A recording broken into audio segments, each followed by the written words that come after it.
I designed power turbines for industry and taught energy science in the US and in Japan. I actually lived in Japan at the time that they had the earthquake and the tsunami and all that. I'm very interested in appropriate energy. For a long time lived in Virginia and so been out on sailboats, and I'm very familiar when you're out in a sailboat and there is no wind. Okay, and what do you do? Okay, you hope you have either oars or a little electric motor or something like that. I'm very interested in the data that is being produced by the Block Island. I think that's very essential before we decide what we're going to be doing in the future. As far as what I see with the needs, the main needs that we have for energy is we need reliable energy, and we need to be able to control it, and we can't really control the wind. I'm hoping that our resources, as I saw on your map, it was about 8 meters per second, I think, for off of Virginia. How consistent is that? I did my graduate school out in California, and I drive by the Livermore wind farm out there.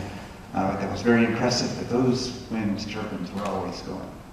And I'm very interested in the weather, and I don't see that consistent wind here in this area. So I'm very interested in that data there. We want safe energy. We want high density energy. And wind is about the lowest of all energy sources for density. You have the two proposed turbines there for Virginia, and I'm very interested in what data that we could be generating from that. But that was 6 megawatts that you said? Okay. 12 total.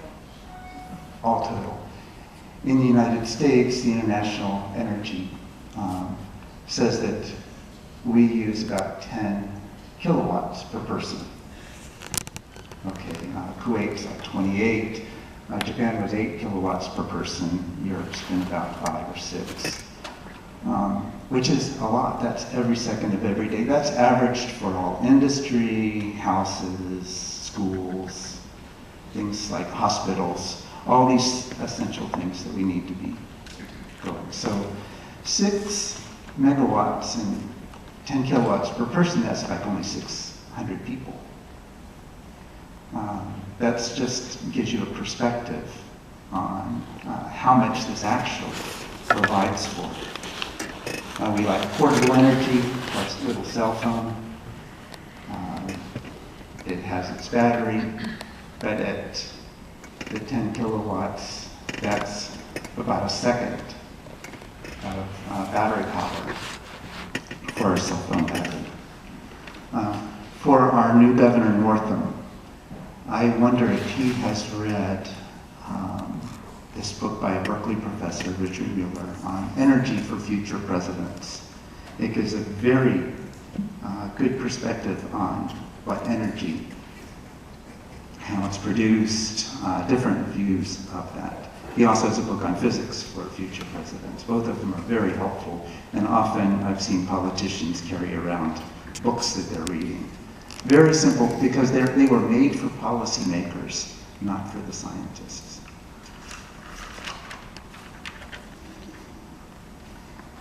As far as the installed capacity, China has a lot of wind turbines that are there for pictures. They don't actually contribute to the grid because wind power needs something else to keep it consistent, to keep it reliable. So as for the BBG, I'm interested in, do you provide the stability, the storage type place to take into account wind gusts and when there's nothing? Or does Dominion Power have to provide all that stability? These are all sorts of concerns that I hope that we keep in mind as a state as we're going forward. As far as the industry side, I see that Virginia has a lot to offer in terms of maintenance and the construction things. I'm not sure how much we can depend on it as a power source ourselves. Thank you.